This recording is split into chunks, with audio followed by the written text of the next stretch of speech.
Hello everyone. అనగనగా ఒక అబ్బాయి ఒక అమ్మాయి వాళ్ళ వీకెండ్ స్టోరీ అనమాట. ఫస్ట్ జూడియోకి వెళ్ళినారనమాట. వెళ్ళగానే చాలా మంది రష్ ఉన్నారు. Because it's Sunday fun day అనమాట.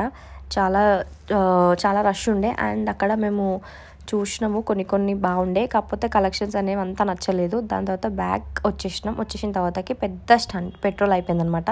పెట్రోల్ అయిపోతే అలా వాక్ చేసుకుంటూ వెళ్ళి పెట్రోల్ తీసుకొని రిటర్న్ వచ్చి అక్కడ కూడా మనం యూజ్ చేసుకుంటాం కదా ఆ టైంని కూడా, వెళ్తూ ముచ్చట్లు వేసుకుంటూ పోయి పెట్రోల్ తీసుకొని మళ్ళీ వెనక్కి వచ్చి ఒక ప్లేస్కి వెళ్దామని చెప్పేసి, వీకెండ్ కదా, ది విల్ స్ట్రీట్ అని ఒక ఫుడ్ కార్నర్ అనమాట వెళ్ళినాం మేము. అక్కడ chicken popcorn, potato nuggets and French fries order చేసుకొని కొంచెం సేపు పీస్ఫుల్గా ముచ్చట్లు వేసుకొని తినుకుంటూ టైం స్పెండ్ చేసి మళ్ళీ ఇంటికి వచ్చామన్నమాట. ఇంటికి వచ్చి తెవితో టైం స్పెండ్ చేసి తను వాళ్ళ ఇంటికి వెళ్ళిపోయినాడు. బికాజ్ నేను హాస్టల్ నుంచి మా ఇంట్లో ఉన్నా కాబట్టి.